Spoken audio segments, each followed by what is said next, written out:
voir comment faire un cycle de vie à partir du logiciel Visio. On va dans tous les programmes, Microsoft Office, on va sélectionner Visio. Peu importe dans quelle catégorie on arrive, on a juste à sélectionner Nouveau dessin.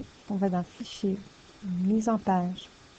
On choisit 8,5 par 11 comme format. En format paysage, on applique OK. Vous allez sélectionner les images que vous désirez mettre dans le cycle de vie. Je vais prendre deux. Je vais aller chercher une deuxième. Insertion, image. À partir du fichier. Et je vais aller sélectionner la fleur. Je peux réduire en cliquant sur les extrémités. Bon, si je ne veux pas, par exemple, garder le maïs en germination, je peux couper avec l'outil rognage.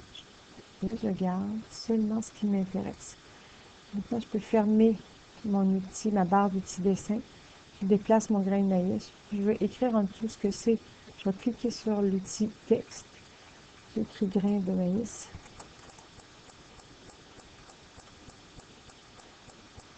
Ici, si je veux écrire que c'est ma fleur femelle,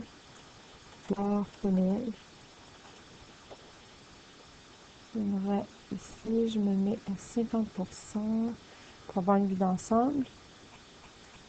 OK, maintenant je suis encore en texte. Regardez, il est sélectionné. Si je veux faire des liens entre les deux, je change en cliquant et là, on voit le curseur prend une autre forme. On peut grossir le lien. On épaissit et on peut changer la couleur. Je crois qu'on est capable de faire des liens entre nos images. Pour ajouter de la couleur des motifs, on va dans l'outil forme, supplément visio, arrière-plan. Vous choisissez l'arrière-plan qui vous intéresse, par exemple le monde. Je clique, je tiens et je déplace. Et le tour est joué. On enregistre fichier enregistré sous, ce qui nous donne un format VSD qu'on peut facilement aller chercher dans Word. Aller puis insérer dans un document Word. À vous de jouer!